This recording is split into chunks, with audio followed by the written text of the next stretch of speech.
what do you think of my new place? I got a great deal of it. Bought it from Chris Rogers. Apparently it's going to be lovely. Polite inquiries. Homer says, now that 10 wickets have fallen in the day, is this wicket appropriate for Test cricket? Tony says, so what is wrong with the wicket now, or is it just that England is getting outplayed? Greg says, when will people learn not to judge a pitch until both sides have had a go on it? That's one of those rubbish cliches.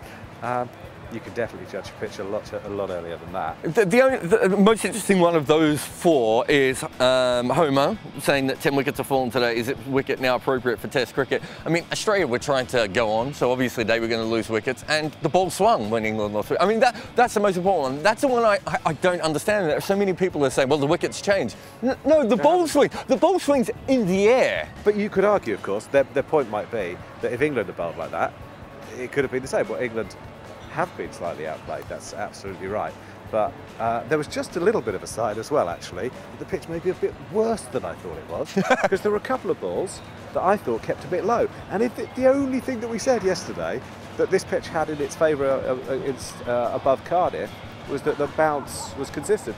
If the bounce is variable on day 2, it is a dog of a pitch. Pete Jackson says, is Steve Smith the best batsman in the world or just a flat track bully? I don't know how much you've seen of him, Pete Jackson, but he played an innings at Centurion against full-strength South African team on a wicket that was doing a bit, which just I thought was amazing. There's an odd habit we have of criticising people when they do score runs on flat pitches. If you're a really good batsman, and you're pretty much one of the best batsmen in the world, if you get a flat pitch, chances are you're going to bat on it for a very long time, because you're a really good batsman to begin with. The mighty Zadran says, never looks like a player. Is this the end of Haddon? Yeah, I think so. He missed a bit of cricket before for a similar personal reason. Matthew Wade came in, probably did slightly better with the bat, but nowhere near as good with the gloves.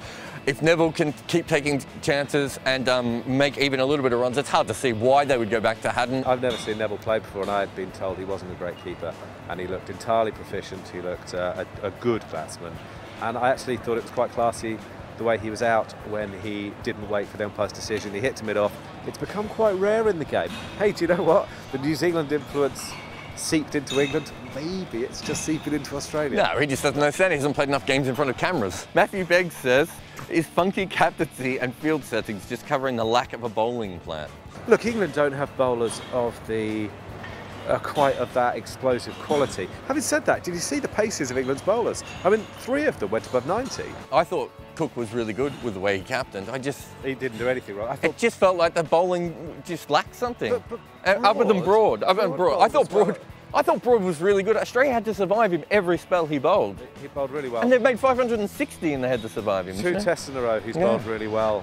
Tom Banner says, who is more likely to survive this test, Balance or Bell? I'm more worried about Bell than Balance. He's been bowled quite a lot. I mean, look how many times, was it 7 times he's been out for 1 or less in his last 11 innings? It's one of those trick dismissals too, because when you see it and you see the big hooping outswinger, you think to yourself, wow, what an amazing ball. It was a good ball. And it was a really good ball. But the way he played it, trying to flick to the leg side, it just... You will get good balls in Test cricket. Greg Nicholas says, would Australia enforce the follow-on tomorrow? Australia has 1 less bowler than England, but they do have a very big break between tests. They're not a follow-on team. I think only if they bowl them out really, really quickly in the morning. They'll allow Warner to go out and probably try and smash it around, as he does quite well in second innings when they're massively in front. They can then rub it a little bit in their faces and then have a bowl. Lopez says, surely Lyth has to go, or is there simply no one better in England? When was the last time they had a really good opening partnership? Because it's before Strauss retired. Strauss and Cook. Yeah, but Strauss's last year or 2 were not great. So it's been Strauss, Carberry, Compton and Robson. Trott. If I were picking an opening batsman, I think the best defender of fast bowling in county cricket is probably Nick Compton. Andy and Brum says, have the Barbarians now arrived? This is about my piece from the last test where I said the sort of vicious Australia hadn't really turned up. I'm not sure, because I actually thought they batted in just quite a measured way. If George was taking the ball with 566 runs behind him, he'd be a Barbarian. Jivnaz says, I heard Smith is weak at high energy quantum physics. True? True. Doubt it. Michael Penhale says, what does a seductive trout look like, or shouldn't I ask? Don't unleash that. Chris Rose says, why was George Dobell holding a Dennis Bergkamp book outside the media centre at tea? That's a bit stalky.